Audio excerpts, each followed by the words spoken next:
Hey, this is Nikki from 1123 Connect, and this is my week in Panama. From rooftop views to catamaran cruises, beauty industry insights to spiritual resets and relaxation, this trip was a mix of work, play, and everything in between. Whether you're thinking of relocating, working remotely, or just need a reason to say yes to stamping that passport, stick with me. Come to Panama. Day one, we touched down in Panama around 4 o'clock in the afternoon and headed straight to the Decapolis Hotel. This place had it all. It was conveniently located right across the street from an outlet mall and even connected to a casino that featured a Hard Rock Cafe, which, of course, we had to check out. The hotel boasted an amazing variety of amenities, a sushi bar, a lovely restaurant, a cozy bistro, and even a spa and a gym to unwind and recharge. Let me tell you about this breakfast bar. Y'all, fresh fruit, hearty meats and potatoes, cereal, and even sushi and cold cuts to start off your day right. This was a definite plus.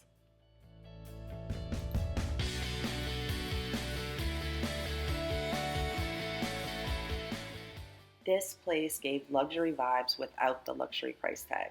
Rooms here typically run between $90 to $100 a night, depending on when you book. For us, it was totally worth it. Had spacious rooms, great service, and some of the best views of the city.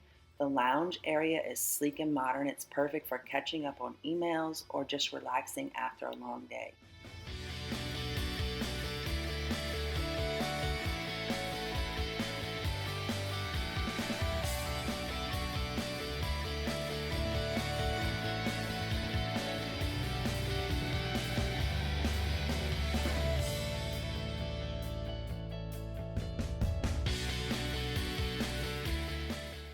After wrapping up at the immigration office, we dove right into exploring the city, and the architecture was completely mind-blowing. I was not expecting to see all these beautiful buildings.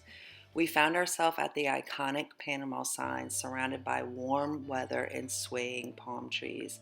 Now, there was a breeze, but it was very hot and humid. This lady right here was a lifesaver. She shaved ice. It was $1. And she drizzled pineapple juice, honey, and condensed milk. It was absolute perfection on a hot day. Next up, we wandered down what we called the shopping street. It was filled with everything from souvenirs and accessories to colorful fruit stands. The prices were unbeatable, and bargaining was all part of the fun. I was amazed at how affordable everything was. I even considered doing my Christmas shopping right then and there. They had a sheen, which blew my mind. Everything was just like you see online. It was so cheap. You could find anything you needed there. I was kicking myself for not purchasing a lot of the stuff that I purchased for my trip. I wish I would have purchased it there. The fruit stands were like a rainbow come to life, bright, vibrant, and so fresh that it almost looked unreal. Panama's markets definitely know how to capture your senses. They even had fresh aloe vera there, which was great because I did get a little sunburn on the first day. As we headed into the fish market, I just wandered around soaking it all in. The energy was raw and real, y'all. Crates of fresh fish lined every stall. They had snapper, grouper, and fish I couldn't even name. It felt like the ocean had just delivered its morning offering. I spotted these giant crab claws that looked like something out of a food fantasy.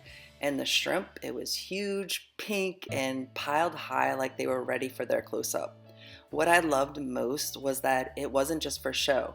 This was the real deal. Fresh off the boats, sorted right in front of you. You could literally point to what you wanted, and they take it upstairs and cook it, and you could have your meal right there. The whole place smelled like salt and sea and seasoning. It wasn't fancy. It was local, loud, and alive.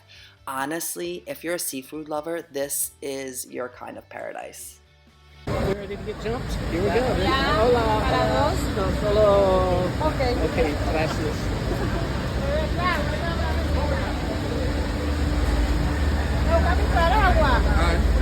Hello. Excuse me? This is the promotion. The beer free, the 2x1 free o ceviche free. The rest snapper Snapper $10 incluye acompañamiento. Plantains, free ceviche. Snapper 10 bits incluye. Thank you. Lady, Special House Panama. Free natural juice, free ceviche, free margarita, lady. Oh, what? Yeah. Hi, good morning. I don't want to be annoying lady. But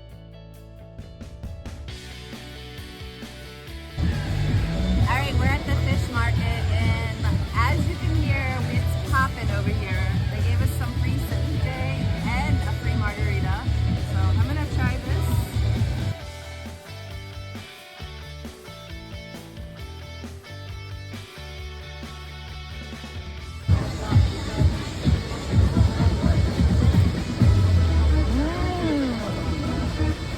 I'm so fun.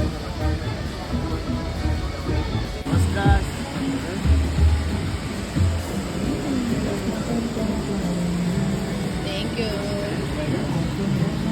Can I get another one of these?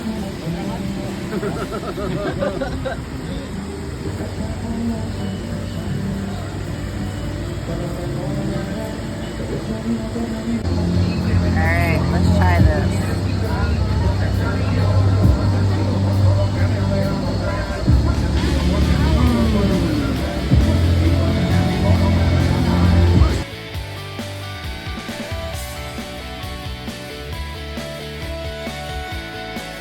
All right, I am here at the market.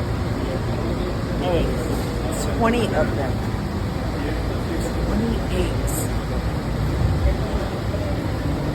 $3.85. No inflation here, baby.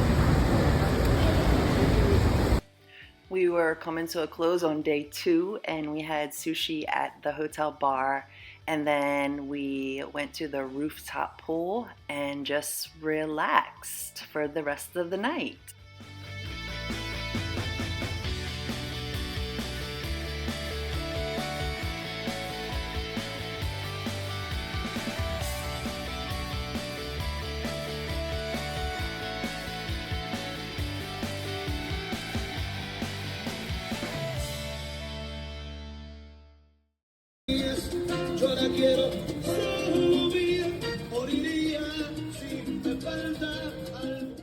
It is done. After a long morning at the immigration office, we were ready to celebrate.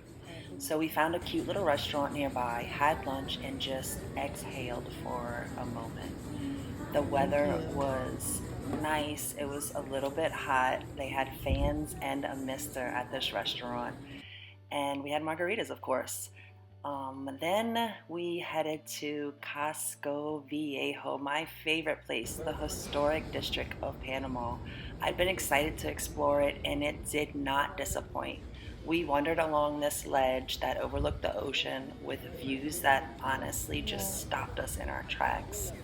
All along the walkway were local vendors selling hand-stitched quilts, bags, and colorful purses. Each one was like a piece of art.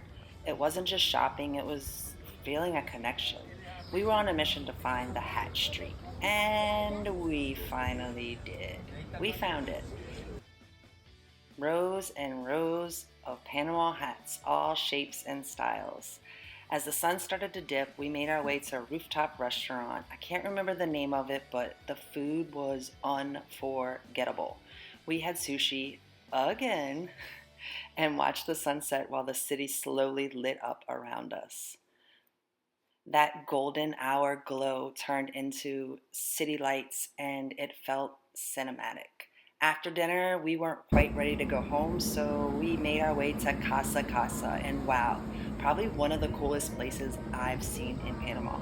It's this multi-level experience, 4 floors of restaurants, bars, and art, and then a rooftop that overlooks the entire skyline. Look at this view.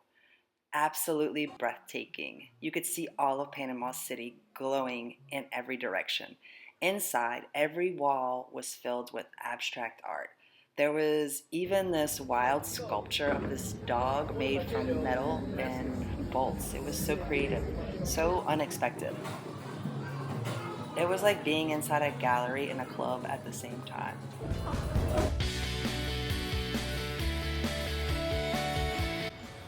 Hey friends, we're here today at the Marina and Resort in Panama City. We're about to hop on the Catamaran for a full day, all-inclusive tour to Taboga Island.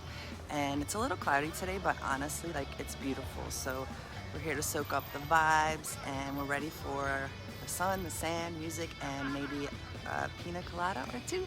Stay tuned.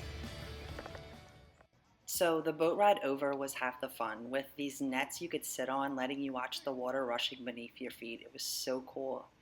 As we pulled up to the island, the view was pure magic. The bluest water you can imagine sparkling under the sun.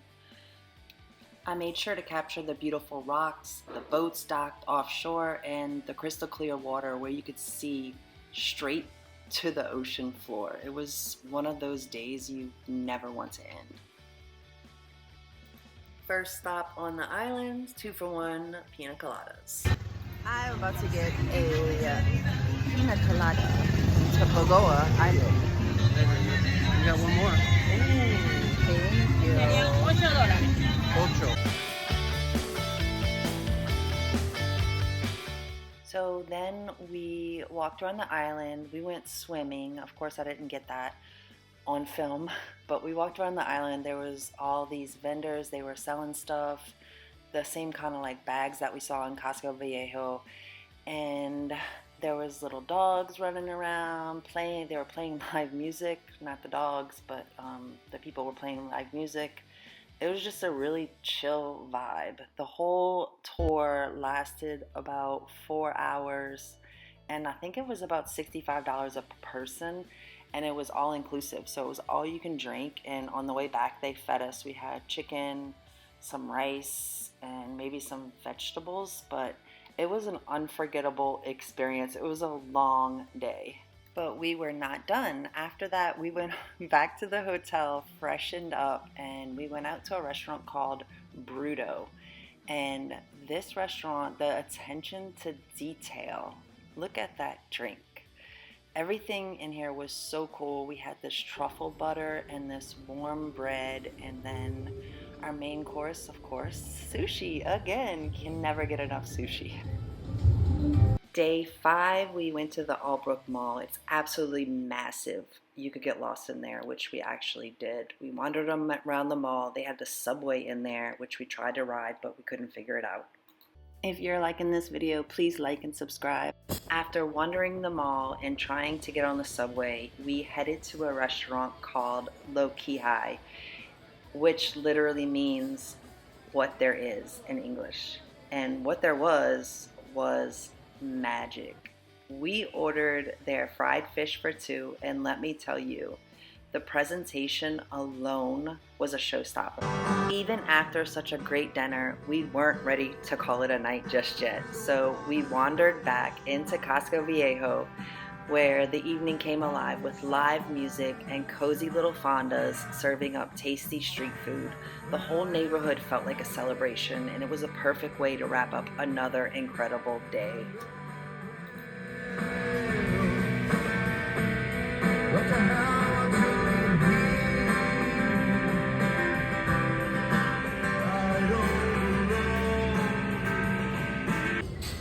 Day 6 started with breakfast, of course. I grabbed a little something to hold me over. Then we called a ride using the InDrive app. It's kind of like Uber, but in Panama, and most of the trips cost between $2 and $5. Super affordable and really convenient. So our main destination for this day was the Panama Canal. They even had a short film narrated by none other than Morgan Freeman, because apparently everything sounds more important when he says it. And it was in 3D, which was really cool. Hey everyone, today we're exploring one of the most iconic engineering marvels in the world, the Panama Canal. We're here to witness the incredible locks in action, where massive ships are lifted and lowered between the Atlantic and Pacific Oceans. It's hot, it's humid, and it's a little bit rainy, but it's absolutely worth it. Stick around with us and I'll show you a little bit behind the scenes of this historic waterway. Now, I'll be honest, I wasn't sure what to expect, but it was actually really impressive. The museum itself had a lot of great information and interactive displays, and when you step outside and actually see the canal, it hits you. The history, it's definitely one of those things that you have to see in person to fully appreciate it. Tapachula was the next restaurant we ate at. It's the first Mexican dish we had. We got a burrito, and enchilada, and of course a margarita. Day 7 started with a good breakfast and a bittersweet feeling. Our last day in Panama. First stop was the Biomuseo. It had bright colors, and on the inside it had a celebration of biodiversity, life-size animal sculptures, bold colors, and stories of Panama's nature history told in a way that feels alive. One of the most powerful parts was this immersive 360-degree room. You sit right on the floor, surrounded by panoramic visuals and surround sound. It felt like we were inside the story. Then we walked into the aquarium section, and honestly, it felt like we were scuba diving without getting wet. Giant wraparound tanks, glowing blue lights, it was stunning. Outside, we followed a nature trail where we spotted sloths and iguana just chilling in the sun, and more butterflies than I could count. But the real showstopper were the flowers, bright, wild, and completely unbothered like Panama itself. It was the perfect way to end our week here, grounded, inspired, and so deeply connected to this place. After the museum, we were starving, so we hit up a local bar joint called Yas. I ordered the barbecue explosion, and let me tell you, it did not disappoint. With full bellies and happy hearts, we went back to the hotel for a little downtime, but not before I squeezed in one last shopping trip at the outlet mall nearby. You already know how that went. A few quick stops turned into bags, and those bags had to fit into my suitcase. Spoiler alert, I had to buy a new bag. And just like that, our 7 days in Panama came to a close. This trip wasn't just about sightseeing, it was about resetting and reconnecting. Whether it was rooftop sunsets, pina coladas on the beach, or just sitting cross-legged on the floor of the museum, every moment reminded me why we say yes to the journey. If you're dreaming about moving abroad, starting over, or just needing a sign to explore outside your comfort zone, let this be it. Thank you, Panama, and thank you for coming with me. Don't forget to like, comment, and subscribe. And if you felt something from this video, share it with someone who needs that little push to say yes in their own journey. Until next time, stay connected, stay grounded, and stay glowing.